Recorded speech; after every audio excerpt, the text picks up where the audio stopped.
Let's move on to our second speaker for this evening. Professor Joseph Sung, I think, needs no introduction. He has an extensive CV. It is my great honor to introduce him.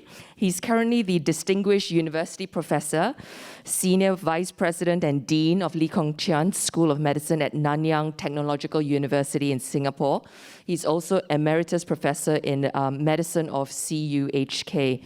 Professor Sung started his career in Hong Kong, in the Chinese University of Hong Kong, and holds many fellowships from Scotland, London, Australia, and the US. He has published more than 1,000 scientific publications, including major chapters in major textbooks in gastroenterology. And he's well known for his research in H. pylori, where he showed the association of H. pylori with peptic ulcer disease, endoscopic treatment for GI bleeding, and also in GI cancers.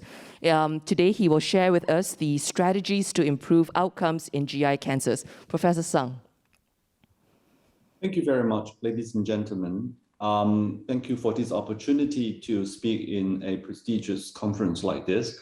I'm giving a very challenging job to discuss on strategy to improve outcomes of gastrointestinal cancer. And there is such a wide scope of topic that I would not possibly know everything. So I'm just trying to highlight a few things, particularly the kind of work that I, in my units, have been gone through before. So first of all, just set the stage of the talk. We know that among the top 7 cancers of all kinds, there are 5 of them actually belong to the GI tract, namely colorectal cancer, liver, stomach, esophagus, and pancreas. And therefore, GI cancer. So you can see from this slide that the top 7 cancers, among them, 5 come from the GI tract. And I also want to point out here that the mortality of GI cancers has been rising in Asia, in particular Singapore. And these are including esophageal cancer, liver cancer, and colorectal cancer. So I think in order to get a better outcome of these diseases, the surgical cure is still the best. And in order to have a curative surgery, early diagnosis is the must. So I'm going to cover 3 possible areas to improve outcome of GI cancer, including detection and screening for early GI cancer, prediction and prevention of cancer development, and some of our new work on development in optimization of drug therapy, particularly immunotherapy. So this is a study I conducted a couple of years ago to see why people are reluctant to come forward for screening for colorectal cancer among Chinese in Hong Kong. And it shows that education, knowledge to colorectal cancer, and the knowledge about screening are the most important factors. And the knowledge of cancer and the cancer screening method has no bearing with the educational level of the patient. So we must educate the public about what cancer is about and what kind of screening tool and why they are beneficial. The second obstacle is about the payment. And patients are unwilling to pay for any treatment or investigation if they do not have symptoms. So patients, whether or not they have high income, is again irrelevant. So if the screening method is covered by government or by health insurance, it's much more likely that the patient will comply to the screening method. But by far the most important factor that will send patients willing to receive screening is doctor's recommendation. Therefore, recommending screening methods to family doctors and through them to educate our patient is by far the most effective method promoting cancer screening. And recently we found that there is another very important route to promote cancer early diagnosis and also to increase the adherence and compliance of cancer screening, and that is the use of social media. This is a study done by my PhD student, Thomas Lam, who used a mobile messenger for improving the adherence of community-based colorectal cancer screening. So this is a project funded by the Jockey Club of Hong Kong, And we invite people above the age of 50 to come forward for colorectal cancer screening. And when the patients receive annual FIT test, if it is positive, patients will receive a free colonoscopy. However, patients may or may not accept this. So we randomize them to be allocated to either a WhatsApp reminder or those without a reminder. And this is a randomized study with a crossover at 2 years. And you can see that with WhatsApp reminder, the patients are more willing to come back annually to pick up the FIT kits for continuing the cancer screening. So the adherence is much approved by FIT tests. Even after crossing over to the other arm, which is without reminder, now if they receive a WhatsApp reminder, the adherence is much improved. And this is actually valid for both sex, male and female, and also for all the age group, as well as patients with or without family history of colorectal cancer. So now let me move quickly to various methods of biomarker as a test and screening for colorectal cancer. In the early days, we only have genetic and epigenetic marker, but now more and more people will use multiple modalities, including microRNA and even microbiota as a marker for cancer screening. I'm sure many of you have read this paper from the Cologuard group, which use a multi-target stool DNA test for colorectal cancer screening. And the beauty of it is that using a multi-target DNA test, including mutation and methylation of DNA markers, together with a FIT, they've shown that they increase the cancer as well as the advanced adenoma detection rate with high sensitivity and specificity. So this is one of the success. However, the test, it's extremely expensive and it may not be widely available in many countries. However, the benefit of stool-based test does provide a non-invasive option, and patients theoretically will get an earlier diagnosis because once they develop cancer, and if the cancer cell drop off and come out with the stool patients, it can be picked up early, even before the cancer invaded deep into the bloodstream of patients. So theoretically, this is a non-invasive method that gives you early diagnosis, and the patient do not require bowel preparation, and that is another attraction. So we actually have also conducted a stool-based microRNA test to see whether this is feasible. MicroRNA was found to be stable and the result reproducible even when the stool is stored in room temperature for up to 3 days. And here is the work done by my previous PhD student who has tried to use microRNA 92A as a single marker. And you can see that although the result is stable, but the sensitivity and specificity, particularly for polyps, has not reached a satisfactory level. So a single microRNA marker, it's not sufficient to make a sensitive and specific tool for cancer screening. Then we go for a array system to look for multiple microRNA as biomarkers to see some microRNA which is upregulated and the others which are downregulated. And there we found 5 candidates which shows upregulations while the patient has got colorectal cancer.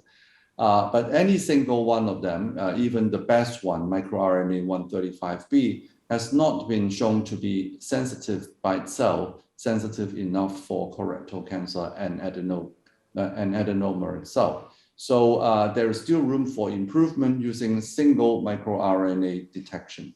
However, we then turn back to the use of plasma microRNA and use this as a possible marker. And in fact, you can see that the plasma microRNA results seems to be better and more consistent results coming out from patients who have colorectal cancer with the sensitivity approaching 90% and specificity 70%.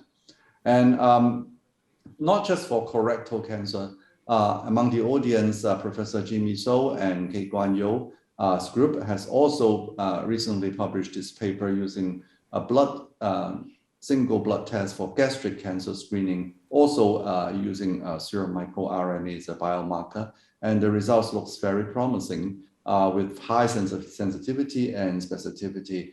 And it's outperformed pepsinogen and H. pylori serology for gastric cancer diagnosis. However, we will still need this study to be validated in other gastric cancer population. But definitely the results seems quite promising, even adding on the other additional biomarker to this 12 microRNA assay, it doesn't improve very much in the performance of it. It is, in fact, an innovative idea that we may consider to combine circulating microRNA with DNA methylation, because circulating microRNA may have a fairly good sensitivity, whereas DNA methylation will give you high specificity. So if we can combine the best of both worlds, then we may be able to produce a test which is highly sensitive and specific. But that is still under investigation, although it is an attractive concept. At the end of the day, we would like to see an ideal biomarker test, which can be a multi-target blood test, which is more convenient than stool collection with a high sensitivity and specificity. And I hope that we will be able to have such a test available very soon. So let's move on to some of our work on prediction and prevention of cancer.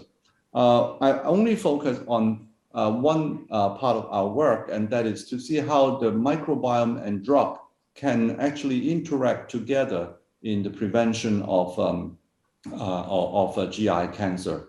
And in fact, we know that drugs and microbiome are not existing independently. They can affect each other in the in vivo system. And this is our study that look at the effect of aspirin in the reduction of colorectal cancer development in an animal model by looking at how the microbiome in the gut can change the effectiveness of aspirin.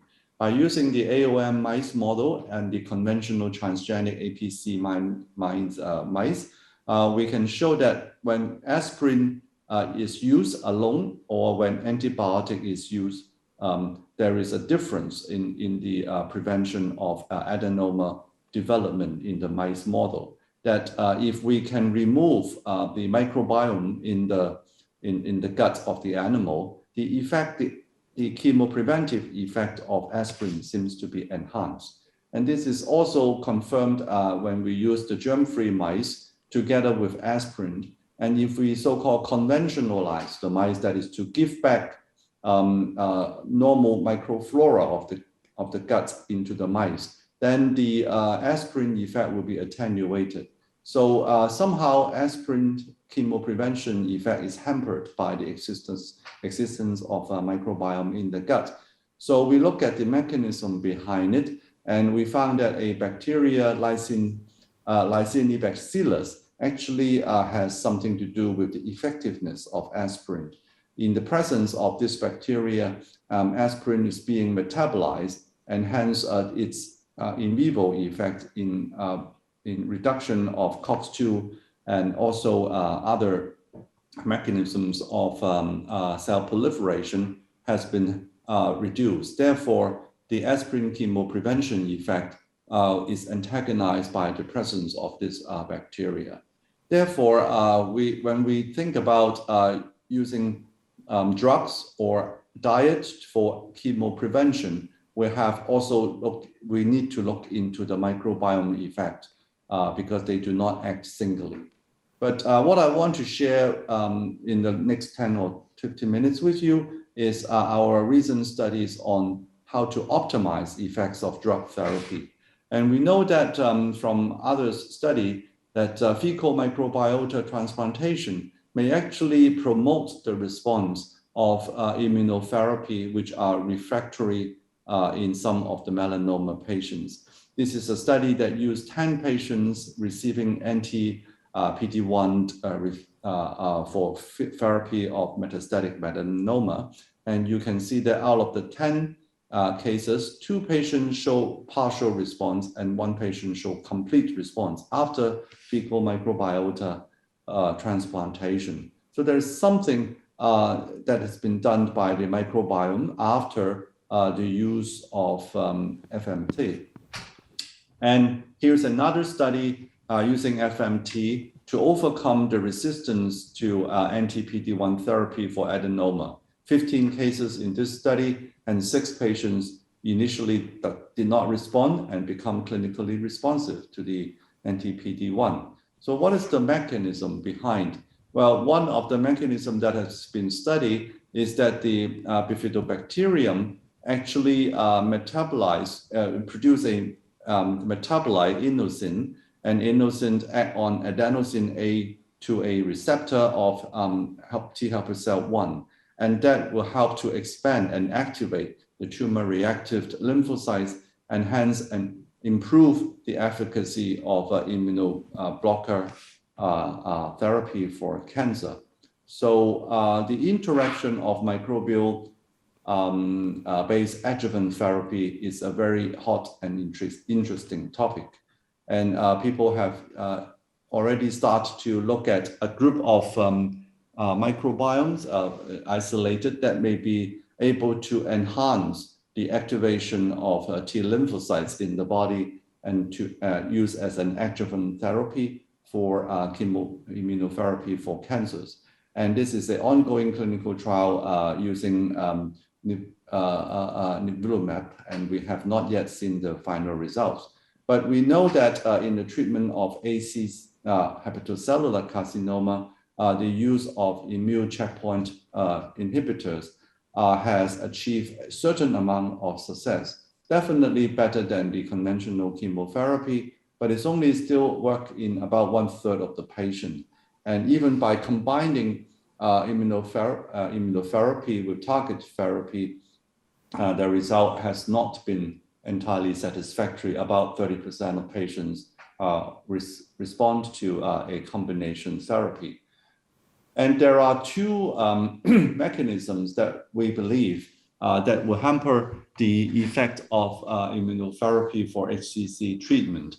When we consider a tumor, we should also not just look at the tumor cells, but also the tumor microenvironment in terms of the inflammatory cells surrounding it, because we know that the T cells in particular have a cytotoxic effects that may help to control cancer cells.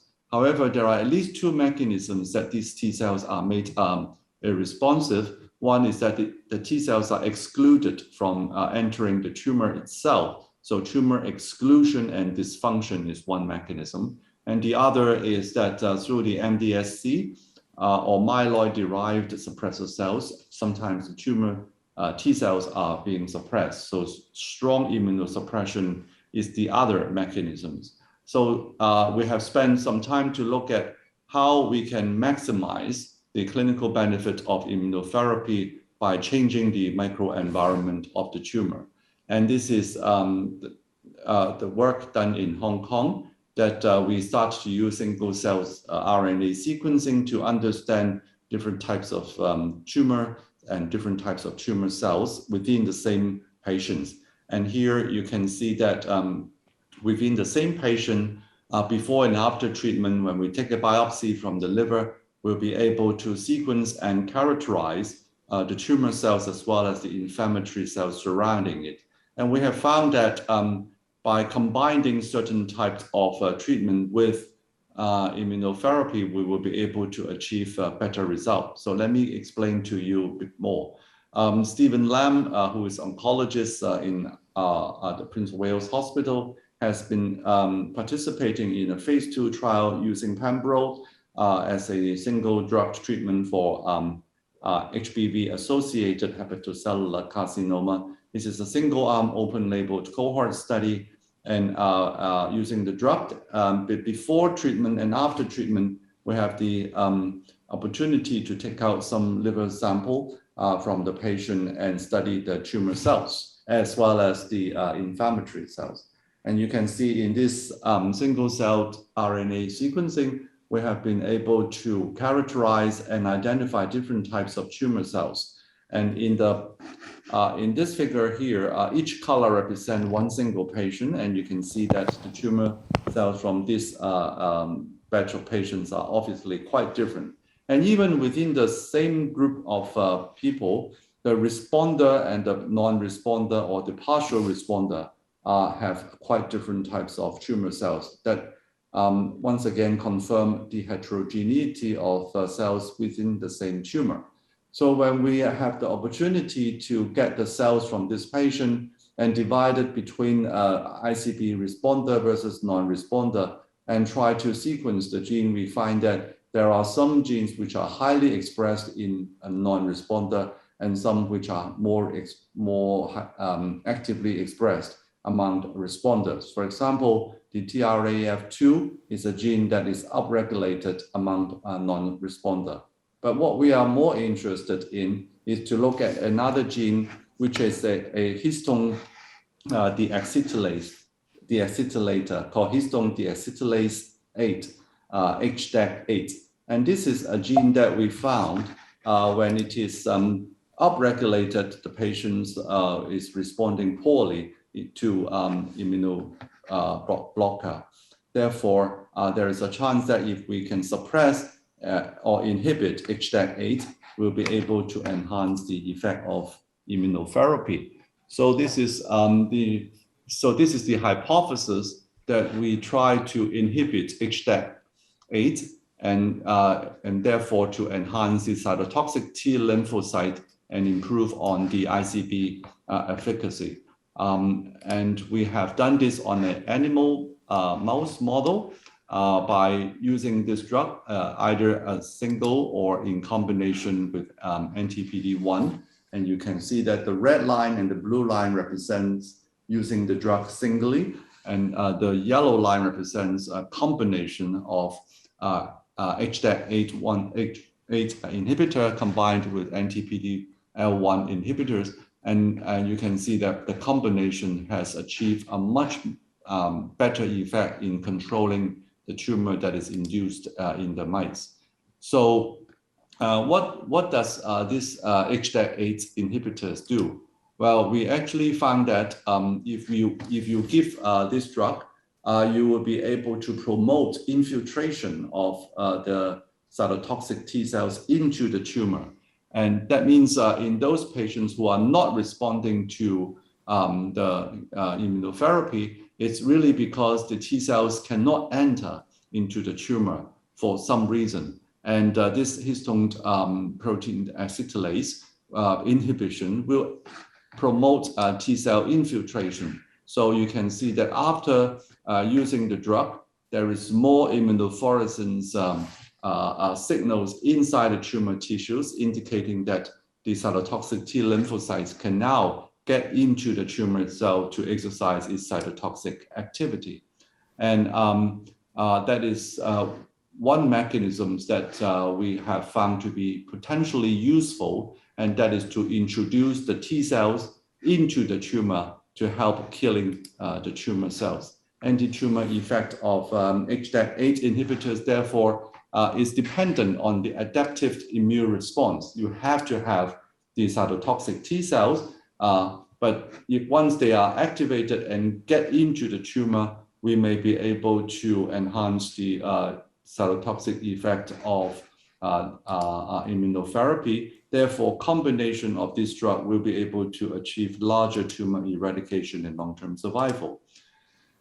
This paper was published recently in Science Translational Medicine, and the editor also agreed that using this combination of method, we may be able to turn a cold tumor into a hot tumor suitable for immunotherapy. The other mechanisms that we have studied is try to see whether we can manipulate or suppress the MDSC, myeloid-derived suppressor cells. There are two types of MDSC, either monocytic MDSC or polymorphonuclear MDSC. And in both cases, the tumor actually secretes some growth factor that activate MDSC, leading to expansion of these cells. And these cells will then exhaust our cytotoxic T cells and leading to inability of the T cells to produce its cytotoxic or cancer killing activity. And there are many mechanisms that can be used to derive an immunosuppressive tumor microenvironment. One of them is to through the CCR8 pathway, which will which in tumor cases, in the non-responder cases, it will upregulate the MDSC activity. So if we can suppress the CCR8 activity and reduce the MDSC activity in the tumor, we may be able to arm our T cells to become more effective in combating the tumor. So there are two graduate students from our unit in Hong Kong who has been looking at an anti-inflammatory CCR8 circuitry to drive this immunosuppressive pathway and in enhancing treatment for hepatocellular carcinoma. And here is a diagram to show that if we can somehow inactivate the MDSC, we will be able to free the T cells to make it more easily enhanced by immunotherapies treatment, PD-L1 or PD-1, and for the treatment of cancer. And one of the ways to do this is work on the hepatic stellate cells. We know that in a tumor situation, the hepatic stellate cells actually through the CEBD pathway enhance the MDSC and leading to inactivation of cytotoxic T cells. So if we can inhibit this pathway, we can turn the cold tumor into a hot tumor by suppressing MDSC activity inside the tumor. And this is exactly what we have done in this animal model. There are 4 groups of mouse in this study. The control group, the one which we use just the enhancer inhibitor, or the one that we use just the anti-PD-L1 antibody, and the one that combines the enhancer inhibitor with the anti-PD-L1 antibody. And this is the group of mouse with combination treatment. And you can see that the activity of the tumor is much more reduced compared to the control group or just using monotherapy, either enhancer inhibitor or anti-PD-L1 antibodies. So it does seem to be effective in this fibrosis-associated hepatocellular animal mouse model. And you can see in the gross specimen, those animals that receive nothing have a big tumor growing. Those receive just single treatment, the tumor is significantly reduced, but still is still quite sizable. But when the 2 drugs are combined together, the size of the tumor is much reduced. Therefore, we open up 2 possible mechanisms of enhancing anti-tumor efficacy of immunotherapy. Number one is to invite T cells to penetrate into the tumor. And number 2 is to suppress MDSC so that we can free up more cytotoxic T cells. So these are the 2 mechanisms using histone DAX8 inhibitor or to use enhancer inactivation to suppress MDSC. And in both cases, we are actually looking at new drugs being developed to be used in combination with immunosuppressive immunotherapy agent for the treatment of HCC. So, ladies and gentlemen, I hope I can briefly give you some idea of the kind of work that we are doing to improve on GI cancer outcome. I think still the most effective way is if we can detect early by screening of various types of GI cancer, we'll be able to perform curative surgery for this patient. We'll also like to study more about prevention and prediction of development of cancer. And I have described one study with you that it may be associated with the gut microbiome that interfere with the effect of aspirin in such patients. And finally, two mechanisms of enhancing immunotherapy for the treatment of hepatocellular carcinoma. And this is still in a very early stage of drug development, but it actually looks quite promising compared to the 30% efficacy of using PD-L1 inhibitors alone. So that ends my presentation, and I thank you very much for your attention. Thank you, Professor Sung. Are there any questions from our audience? If there isn't, I'll start off with the first question. Professor Sung, so thank you very much for highlighting the challenges of immunotherapy. You know, the numbers look better than the older treatments that we had for oncology. I'm a GI oncologist, but as you said, the outcomes could be better with immunotherapy. So you shared that the fecal microbiota is also important. So do you think then in trials with immunotherapy, we should look at the fecal microbiota as well? Yes, definitely. As I've shown some other study that look at drug-resistant melanoma, their drug treatment effect is and can be enhanced by fecal material transplantation. So we should also look into that route. But I think FMT is actually a more complicated mechanisms because we don't know which bacteria or virus it's actually working in enhancing the innate and adaptive immunity. Therefore, we will need to work out the mechanisms before we know which kind of fecal material will be beneficial for this purpose.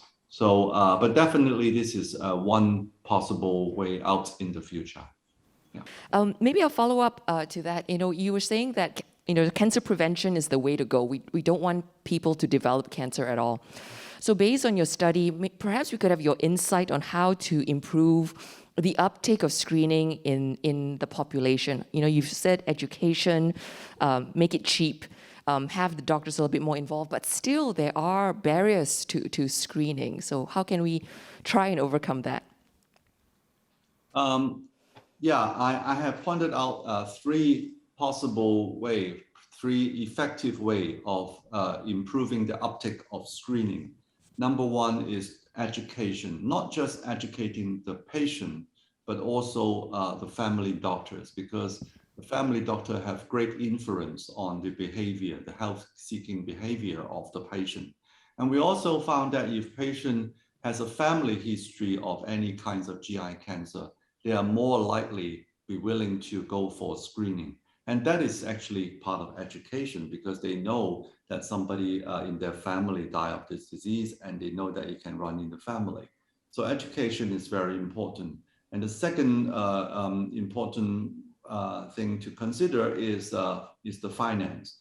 And somehow we are willing to pay for treatment and drugs and so on if we recognize that we have an illness.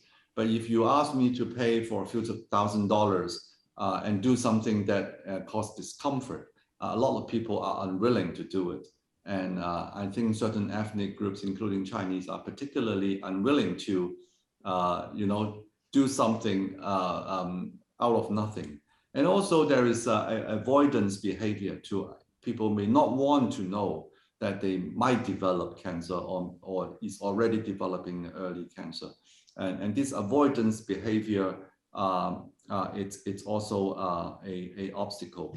But going back to the financial problem, I think we must find some way which is cheap and affordable.